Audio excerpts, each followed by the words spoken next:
یہ सब जो हमारी सिस्टर्स ने बताया कि हिंदुओं में औरत कैसे महफूज नहीं है, क्या क्या तजलील की जाती है औरतों की। वहाँ अगर जैसे कि बताया कि बच्ची पैदा होने वाली हो या तो पैदा होने से पहले मार देते हैं, या हो गई पैदा बड़ी हो गई तो उसको मनहूस समझा जाता है, ये वो क्या क्या। इसी तरह मंथली पीरियड्स के दिनों में वो इतनी नीचे समझी जाती है, नापाक के बर्तनों को हाथ नहीं लगा सकती, घर नहीं आना, किसी अलहदा कमरे में या कहीं भी रहना है। औरत का वजूद ही इस दुनिया में इनके मजहब में बदबख्त है।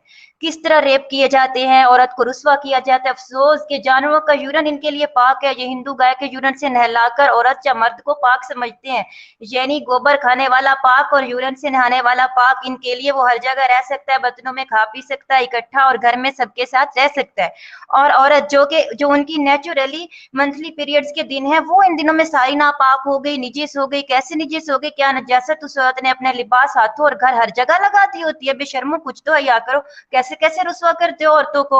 मुझे तो सब सुनकर ये लग रहा है औरत तो हिंदुओं में पैदा होने से मरने तक जलील होती है। कोई भी चीज ऐसी नजर नहीं आई जिसमें औरत की हक तलफी ना की गई हो, सिर्फ ज्यादती ही ज्यादती है। तो मैं पूछती हूँ इन बेवकूफ जय देवी, जौली, कालिदासी, पूजा जैसी वेली, खोखली, बंजर खोपड़ी वालियों से कि बेवकूफो, तुम जो इस्लाम से दूर हो गई और इसके खिलाफ बोलती हो कि इस्लाम हमें आजादी नहीं देता, महफूज नहीं है हम, ये वो मन गलत बातें बनाती हो इस्लाम के खिलाफ बोलकर हिंदुओं से पैसा लेने के लिए। चलो पैसा तो तुम्हें भीख मिल जाती है ये बक बक करके कि औरतों को हक मर्जी के नहीं दिए जाते इस्लाम में। अब बताओ वहां हिंदू राष्ट्र कायम हो जाए तो तुम कहाँ जाओगी, तुम वहां कैसे महफूज रहोगी। तुम्हारे साथ भी तो यही सलूक होगा जो वो अपनी हिंदू औरतों के साथ करते हैं। उनका हस्बैंड मर जाए तो साथ जला देते हैं, और तुम्हारा मर गया तो तुम भी तो आग का ईंधन बनोगी, जीते जी भूनती जाओगी। दूसरी शादी तो वहां तुम कर नहीं सकती, उनके मजहब में बेवा के लिए दूसरी शादी करना नहीं है। या फिर उम्र भर अपनी तजलील करवाना तुम्हारी मर्जी, या तुम्हारी मर्जी हो तो फिर ऐसा करना कि तुम भी बहुत सारे हस्बैंड बना लेना, उनकी वाइफ बनकर रहना। जैसा कि सिस्टर्स ने बताया कि एक लड़की के बहुत से हस्बैंड भी होते हैं, चलो बहुत से होंगे, एक मर गया तो दूसरा शायद तुम्हें बचा ले, इसके साथ तुम्हें रोस्ट ना होने दे, वो तुम्हें अपनी बीवी कहकर बचा लेगा। फिर जी लेना जानवरों जैसी जिंदगी और आजादी। और खतरा तो फिर भी तुम्हें होगा, वहां तुम्हारी दूसरी तीसरी बच्ची हो गई तो फिर भी तुम्हें निकाल दिया जाएगा, और बच्ची को भी मुमकिन है पैदा होने से पहले तुम्हें खत्म करवाना पड़े। या तुम तो कातिल बनोगी, मनहूस भी बनोगी सब कुछ, और पैदा होने के बाद फिर तुम्हारी बच्ची भी बड़ी हो गई तो पता नहीं उसका क्या हाल होगा फ्यूचर में। हिंदू क्या करेंगे। इस्लाम के खिलाफ बोलकर हिंदुओं का सहारा पाने वाली औरतों, गैरत का लुकमा खाओ, किस आजादी पर मर रही हो जो हिंदुओं में है। यही आजादी के एक लड़की के बहुत सारे हस्बैंड। इस्तगफार क्यों अंधी हो, सब जानते हुए भी कि इस्लाम में इज्जत और औरत का मकाम है, फिर भी जहलियत का शिकार हो। क्या बनेगा हिंदू राष्ट्र में तुम्हारा, जैसा कि इनके मजहब में है। वहां तो हिंदू औरतें खुद महफूज नहीं है, उनकी इज्जत नहीं है। जानवरों को तो साथ रखते हैं, पूजते हैं, कुबर यूरन सब उनके लिए पाक और बख्तों वाला है, लेकिन औरत उनके लिए निजिस और बदबख्त मनहूस है, जहाँ तुम्हें जिंदा रहने के लिए मल्टी हस्बैंड रखने पड़ेंगे और तुम मनहूस मानी जाओगी, बदबख्त कहलाई जाती हो। उनका साथ देती हो, इस्लाम पर तनकीद करते हो। तुम्हारी बकवास से इस्लाम के जो कानून और हकूकुल इबादत है उन पर तो कोई फर्क नहीं पड़ता, वो तो हमेशा कायम रहने वाला है।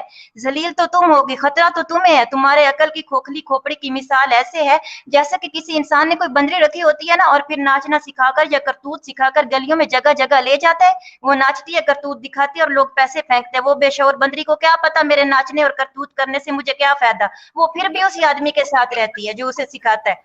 तुम सारे भी मुझे वही लगती हो कि तुम्हें भी बिठा दिया गया है अकल पर पर्दा डालकर। इस्लाम में आजादी और औरतों के हक नहीं है कि बेशऊर औरतों की तरह चैनल्स पर छा जाओ और बोलती जाओ और पैसे मिलते जाएंगे। और तुम नहीं जानती, जैसा कि नाचने वाली बंदरी नहीं जानती कि पैसा तुम्हें फायदा देगा या नहीं देगा। तुम लगी हुई हो दिन रात, बस सिर्फ वो आयत याद आ जाती है कुरान पाक की, जिसकी तफसीर पढ़ी जाए, तर्जमा तो मफहूम आता है कि दुनिया के मुफाद और पैसा और लोगों की वाह वाह के लिए कम कीमत पर आयात को बेचते हैं, हालांकि ये फायदा इनके लिए कोई फायदा नहीं। तो आयात को लेकर इस्लाम ने जो हक और हुक्म दिए, मन गलत बातें डालती हो इसमें तो, और पैसा दुनिया का मफाद ले रही हो। तुम सारी दुनिया भी हासिल कर लो तो आखिरत के बदले ये कुछ भी नहीं है, फिर भी रुसवा हो जाएगी। आखिर जाओगी कहाँ, ये हिंदू वहां तुम्हारा साथ नहीं देंगे, ना कोई और देगा। खुदारा अपने बचाव के लिए गैरत का लुकमा खाओ, और अपना बचाव कैसे करना है हिंदू राष्ट्र से ये सोचो अब। और नहीं बचना तो भी ना बचो, जियो मनहूस जिंदगी जैसा चाहो, हिंदुओं के साथ रहो। लेकिन अगर तुम कुरान, इस्लाम, अहदीस और आयात का मफहूम तर्जमा कुछ नहीं जानती, तुम्हारी खोपड़ी समझने से कासिर है, तुम्हारे दिल दिमाग पर पर्दा है, अल्लाह की फटकार है, तो तुम गलत बयानी क्यों करती हो आयात लेकर।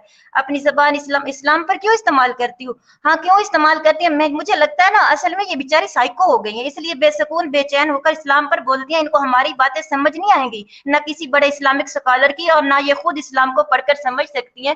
بس اگر کوئی عورت ہندو راشٹر سے بچنا چاہے تو وہ خود ریسرچ کرے اور پھر خود ہی خود کو بچائے، ورنہ عورت کی زندگی ہندو راشٹر میں کیسے تباہ ہوگی یہ سب دیکھ رہے ہیں، سن رہے ہیں، جان چکے ہیں۔